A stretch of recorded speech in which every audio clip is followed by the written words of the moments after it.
Salut à tous la team OL, Thomas M. Show pour Lyon Fan TV. Très très heureux les gars de vous retrouver pour une nouvelle vidéo les amis. Nous jouons un match extrêmement important dimanche. Ça sera contre Marseille, c'est le fameux Olympico les amis. Avant toute chose, j'espère que vous allez bien, que vous avez passé une bonne semaine malgré tout, une trêve internationale agitée du côté de l'Olympique Lyonnais. Avant toute chose aussi, n'hésitez pas à vous abonner, mettez un pouce, c'est très très important. Les amis, je tiens à vous remercier au nom de toute l'équipe de Lyon Fan TV, de tous mes compères, pour les audiences de cette chaîne, pour vos nombreux commentaires. Vos abonnements de plus en plus nombreux, ça fait extrêmement plaisir. Ce n'est que le début de l'aventure, les amis. Je vous disais, une trêve internationale extrêmement bouleversée, et notamment par la déclaration de Juninho dans Rotten Régal ou Rotten sans flamme. Voilà, une des deux, je crois que c'est Rotten sans flamme. Où Juninho, qui est assez rare quand même dans les médias, eh bien, a parlé de son avenir et a dit que probablement à la fin de la saison, ce serait fini à Lyon pour lui. Donc ça a déclenché énormément de commentaires. On a fait un live, on a commenté nous aussi. Pas de réaction de la part du club dans un premier temps. On a eu Hugo Guillemet qui a fait un petit papier dans l'équipe, le très informé Hugo Guillemet qui a démenti tout à l'heure sur Twitter le fait qu'il deviendra le prochain attaché presse du club. C'était une petite boutade parce que effectivement il a beaucoup d'informations et je pense que moi, comme j'ai l'habitude de le dire sur cette chaîne, je pense que le journal L'Équipe a une sorte de partenariat avec l'équipe.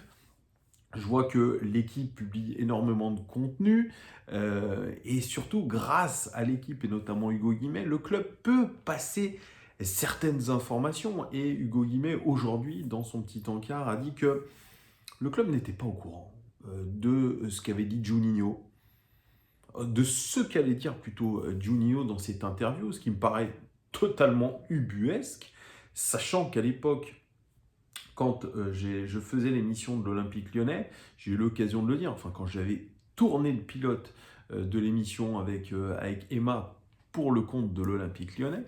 Euh, D'ailleurs, j'ai jamais fait vraiment d'émission parce que j'ai été écarté avant, étant un ennemi de l'OL, voilà comment on m'avait autoproclamé, non, on ne dit pas ça comme ça, bref, comme on m'avait un petit peu jeté en pâture, ennemi de l'OL, puisque j'avais à l'époque critiqué Genesio sur cette chaîne. Bref, je ne reviens pas là-dessus, mais en tout cas, l'émission n'avait pas vu le jour, il n'y a eu qu'une émission d'ailleurs, elle n'avait pas vu le jour tout de suite parce que il y avait je ne sais combien de validations en interne de je ne sais combien de personnes avant sa diffusion. Donc je ne comprends pas que la direction de la communication, que les attachés presse, eh bien, n'aient pas mis le nez un petit peu dans les rushs de cette vidéo qui a été enregistrée bien en amont. Ça me paraît quand même un petit peu bizarre, à moins qu'on dise à Juninho, eh bien, écoute, ta carte blanche, on vérifie pas parce que voilà, t'es quelqu'un d'important dans le club, etc. C'est possible aussi que ça soit basé sur la confiance, mais ça me paraît très bizarre. Et Hugo Guillemet nous apprend que lors de la fameuse réunion du lendemain, dont avait parlé Juninho, en présence de Vincent Ponceau, de Jean-Michel Aulas et de Peter Bosz, c'était une réunion mercato, eh bien, Jean-Michel Aulas s'est excusé devant Peter Bosz concernant les déclarations de Juninho. Je dis s'est excusé, mais je devrais plutôt parler au conditionnel, parce qu'on ne sait pas vraiment. Il se serait excusé plutôt. Déjà, il serait excusé, et le fait que Jean-Michel Aulas ne fasse aucun démenti sur son Twitter, c'est très bizarre, parce on avait l'habitude d'un Jean-Michel Aulas qui bondit sur l'occasion de tweeter quelque chose. Il l'avait fait notamment pour éteindre, entre guillemets, le feu entre Rudy Garcia et Juninho lors des déclarations fracassante de Rudy Garcia sur Juninho. Il avait aussi un petit peu allumé Garcia, mais en défendant Juninho. Il l'a fait très rapidement. Donc là, on n'a eu aucun démenti, on n'a eu aucune justification officielle du club. Et c'est là où on peut se dire, il y a un zbeul en interne. Il y a un zbeul. Personnellement, je n'ai aucun contact en interne. Antoine qui fait les éditos n'a aucun contact en interne. Tout ce que nous disons sur cette chaîne, c'est un ressenti, c'est une analyse de ce qu'on voit sur le terrain, de ce qu'on lit dans la presse, même de nos analyses un petit peu de la communication du club. Et c'est là où on se dit qu'il y a un vrai problème, le torchon brûle. Déjà à l'époque, quand Vincent Ponceau avait été nommé directeur du football, on s'était dit « Ouh là là là là là, ça déclasse Juninho ». Ça déclasse Juninho. Parce que Vincent Ponceau, c'est le directeur du football, c'est le N+1 de Juninho, c'est le vrai patron du sportif, Vincent Ponceau, qu'on entend extrêmement rarement, encore moins que Juninho. Et de ce qu'on comprend, le courant ne passe vraiment pas entre Juninho et Vincent Ponceau. Entre Vincent Ponceau, alias le toutou de Jean-Michel Aulas, et Juninho, qui est revenu au sein du club en tant que super ambassadeur. On ne va pas dire que Juninho, aujourd'hui, est le costume. Je pense plutôt que le costume n'est pas taillé aujourd'hui pour sa personnalité, pour qui il est. Juninho, c'est un homme de terrain, c'est un super ambassadeur, c'est ce qu'il aurait dû être déjà. Il aurait dû être un conseiller de Jean-Michel Aulas, comme l'était auparavant un certain Bernard Lacombe. Donc là, on voit vraiment très clairement qu'aujourd'hui, ce qu'on disait il y a déjà un an, c'est-à-dire que l'organigramme de l'Olympique Lyonnais, le board de l'Olympique Lyonnais, l'équipe dirigeante, c'est un hydre à plusieurs têtes. C'est un hydre à plusieurs têtes. Il y a des dirigeants de partout, il y a des décideurs de partout. Et finalement, même si Jean-Michel Aulas, il essaye d'avoir le mot final, il sait que c'est extrêmement difficile aujourd'hui de faire cohabiter toutes ces personnalités ensemble. Ils ne s'entendent pas, ils ne s'entendaient déjà pas quand il y avait Rudy Garcia. C'est encore le cas aujourd'hui, même si probablement que la relation de Peter Bosz et Juninho est plutôt pas mal. Les deux le disent. Peter Bosz l'a dit dans son interview dans SoFoot qu'il s'entendait très bien avec Juninho, qu'il considérait comme un très fin analyste du ballon. Voilà, c'est pas entre le coach cette fois-ci et Juninho où ça va pas. C'est Juninho et le reste du board. Même peut-être aujourd'hui avec Jean-Michel Aulas. De toute façon, Juninho, je vous l'ai dit lors du live qu'on a fait, il avait eu une mise sous pression très claire. Début août, je crois, de Jean-Michel Aulas qui dit que même si on est une gloire du club, on peut perdre du crédit au fil des échecs. Et je crois que c'est quelque chose que Juninho a peut-être pas trop apprécié. Et quand il parle d'usure mentale, il parle aussi peut-être d'une sorte de lâchage de Jean-Michel Aulas, notamment avec quelqu'un dont il était apparemment proche, qui est Patrice Girard, chef peut-être du recrutement à l'Olympique Lyonnais, qui était à la cellule depuis 32 ans, qui est parti, qui a démissionné pour aller du côté du SCO d'Angers, rejoindre Gérald Bactic. Ça aussi c'est très fort. C'est un signe aussi. Juninho a été déçu. Il a demandé aussi du renfort. Il voulait un assistant. Alors moi, je parlais de secrétaire administratif pour faire les petites tâches, pour l'aider. Il a soumis le nom de Thomas Lacondemine. Il me semble que c'est son nom, qui est son biographe, qui est journaliste à l'équipe. Et l'Olympique Lyonnais a refusé. Thomas Lacondemine, qui est un proche des proches de Juninho. Est-ce que c'était parce qu'il ne voulait pas qu'un journaliste de l'équipe soit quand même trop proche du pouvoir et qu'il puisse raconter peut-être un peu trop d'insight? C'est peut-être vrai, même si je vous ai dit évidemment en début de vidéo que je pensais qu'il y avait vraiment un lien entre l'équipe et l'Olympique Lyonnais. Il y a peut-être de ça aussi. D'ailleurs, Thomas Lacondemine en a parlé un petit peu sur son Twitter en disant qu'effectivement, oui, il n'avait jamais eu de retour de la part de l'Olympique Lyonnais, mais que le plus important c'était Juninho et l'OL. Bon, je pense que lui, ça lui aurait fait plaisir aussi d'intégrer l'organigramme du club, parce que même si aujourd'hui c'est le feu, c'est prestigieux aujourd'hui d'intégrer un club comme l'Olympique Lyonnais, d'intégrer le board de l'Olympique Lyonnais, d'intégrer même une fonction dirigeante ou même de consultant. Donc voilà, l'Olympique Lyonnais voudrait en tout cas plutôt un ancien joueur. On parlait de Jean-Marc Chanley qui m'a confirmé qu'il ne fallait pas croire ce qui était dit dans les journaux. On a parlé de Sid Govou, on a parlé de Caviglia, Alain Caviglia, Cavégol.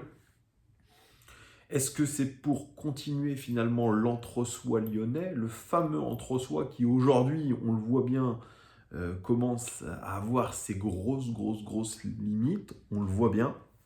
Est-ce qu'aujourd'hui, il ne faut pas faire autre chose? C'est une question auquel on ne peut pas répondre parce que moi, je n'ai pas les tenants, je n'ai pas les aboutissants et on ne les aura probablement jamais. Mais voilà, en tout cas, il y a quelque chose qui s'est cassé. Qui s'est cassé et dans un timing qui est très mauvais, qui est avant un match hyper important. Et on avait aujourd'hui un Peter Bosz en conférence de presse qu'on a assailli de questions concernant l'affaire Juninho. Bien, Peter Bosz a livré l'une de ses plus piètres performances en conférence de presse. C'est sévère, mais pour moi, c'est le cas. Je suis désolé, j'ai déjà eu l'occasion de le dire. Il y avait quand même un petit peu mieux, je trouvais, dans ces confs de presse. Il y avait, je sais pas, un peu plus de relâchement, un peu plus d'infos. Là, on est retombé dans les éléments de langage. Et là, vous allez me dire, mais Thomas, tu te plains qu'à l'OL, on fasse des éléments de langage. Et quand Juninho, il parle vrai, eh bien, tu dis que c'est une erreur de com. Oui. Mais dans les conférences de presse auxquelles on a le droit à chaque avant-match, on a envie d'apprendre des choses un peu. Alors, bien sûr, évidemment que la communication du club a tiré la sonnette d'alarme et évidemment a briefé, que ce soit Oussem Aouar ou Peter Bosz, sur le sujet Juninho. C'est sûr, d'ailleurs, 20 minutes de retard pour la conférence de presse, déjà c'est un manque de respect, mais c'était déjà le cas sous Garcia, on s'en fout, on donne 12h45, on prend l'antenne à 13h05, on s'en fiche, vous savez, je pense que c'était le temps de préparation, surtout pour bien dire à Peter Bosz, tu réponds ça, ou Oussem Aouar, tu réponds ça. Et effectivement, il trouve que c'est dommage, Peter Bosz. Mais bon, voilà, ce qui est positif, c'est que ça laisse au club 6 mois pour trouver un remplaçant. Mais voilà, il faudrait poser directement la question à Juninho. Non, ça ne va pas perturber le groupe, on n'en a pas parlé. Ça, c'est Oussem Aouar qui a dit, on n'en a pas parlé entre nous. Oui, c'est vrai, on n'en a pas parlé entre nous. On n'en a pas parlé. Non, c'est le sujet qui passionne les supporters, qui passionne les journalistes. Mais non, on n'en a pas parlé entre nous. Évidemment, on est concentré que sur le match contre l'OM. Et oui, c'est un match important. Mais voilà, effectivement, Juninho, lui, il a sorti sa phrase comme ça, ce qui peut, je pense, quand même, provoquer une sorte de mini-traumatisme. Je pense, surtout, peut-être par rapport aux joueurs dont il était proche. Paqueta, Guimarães, notamment les Brésiliens. Nous verrons bien ce que ça va donner. En tout cas, Peter Bosz, dans sa conférence de presse, a axé plutôt cette reprise d'entraînement par la défaite contre Rennes, par l'analyse de la défaite contre Rennes. Il dit on a bien analysé, on ne peut pas toucher plus bas, c'était terrible, etc. Les joueurs, ils ont envie de montrer qu'ils ne pourront pas perdre 2 fois. Une grande équipe ne peut pas perdre 2 fois. Ça, c'est pour l'allusion à Gérard Houllier. Voilà, donc on est motivé, on a un objectif, on sait que c'est un gros match, on joue peut-être pas la saison 2 là-dessus, c'est ce qu'a dit Peter Bosz, mais en tout cas, il faut se remettre le pied à l'étrier, ça c'est sûr. Alors moi, j'ai été par contre choqué d'une chose, c'est quand on lui a demandé de parler de Marseille, il a dit c'est une bonne équipe, avec des bons joueurs. C'est une équipe qui, comme nous, veut presser, c'est une équipe qui veut avoir le ballon. Voilà. Et quand on lui a demandé, mais qu'est-ce que vous pouvez nous dire sur l'évolution de l'Olympique de Marseille depuis le début de la saison? Ah, désolé, je ne peux pas vous parler de l'évolution parce qu'en fait, je ne regarde pas régulièrement l'Olympique de Marseille. Et là, on est retombé pour moi dans le Peter Bosz qui ne prépare pas quand il a été présenté à l'Olympique Lyonnais.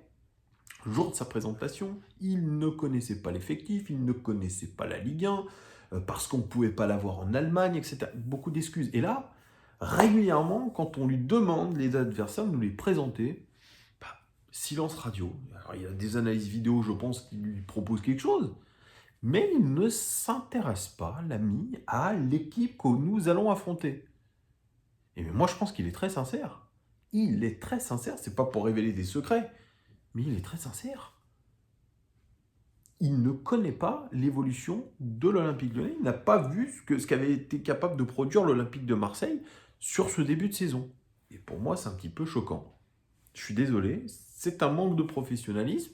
Je ne sais pas comment il prépare les choses. Alors, il a dit une seule chose, il a dit Sampaoli, il est sur le bord de la touche et il harangue ses joueurs. Et ça prouve que, en gros, il transmet sa nervosité à cette équipe et que peut-être une des faiblesses de l'Olympique de Marseille, c'est la nervosité de ses joueurs.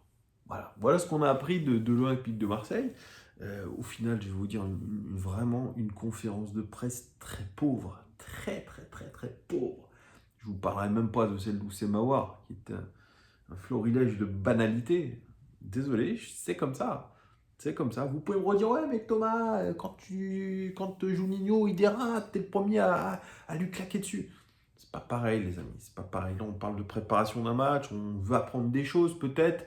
Peut-être de voir comment notre coach perçoit les autres équipes de Ligue 1. À part dire que c'est une bonne équipe, des bons joueurs, qui veulent presser, qui veulent avoir le ballon. Voilà, moi j'attends plus. Donc, c'est encore une fois une déception, sincèrement, une déception de voir Peter Bosz comme ça. Je vous dis, moi je suis pas très optimiste. Ça fait un moment que je le dis, ça fait un moment que j'alerte sur le fait que il y a quand même un sacré vent contraire à l'Olympique Lyonnais. Et pour tout vous dire, vraiment, je ne suis absolument pas optimiste pour dimanche. Le contexte, la claque reçue à Rennes, le fait qu'on ait eu une trêve internationale où on n'a pas pu bosser avec nos internationaux, avec des blessures, Léo Dubois notamment, avec le fait que les joueurs aussi qui sont partis en sélection reviennent fatigués. On sait très bien que les lendemains de sélection sont compliqués en termes physiques. Beaucoup d'informations qui arrivent, on revoit la défaite contre Rennes, le coach nous explique, et puis ensuite on doit se remettre dedans, mais il y a l'affaire Juninho. Il y a plein de trucs. Il y a plein de trucs qui fait que on n'est pas dans les bonnes conditions pour jouer cet Olympico.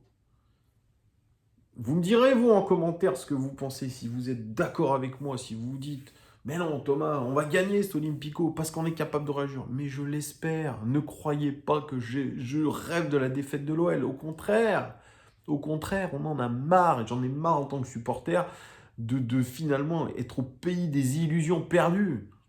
Non, mais il faut être réaliste et faire preuve d'exigence. Moi, je fais preuve d'exigence avec ce club et j'estime que vous devriez en faire de même. Soyez exigeants. Il faut arrêter cette mascarade. À un moment donné, si l'Olympique Lyonnais fait ça poussera peut-être le club à changer, peut-être de braquer, peut-être à vendre le club. Peut-être que c'est la solution aujourd'hui la mieux pour nous.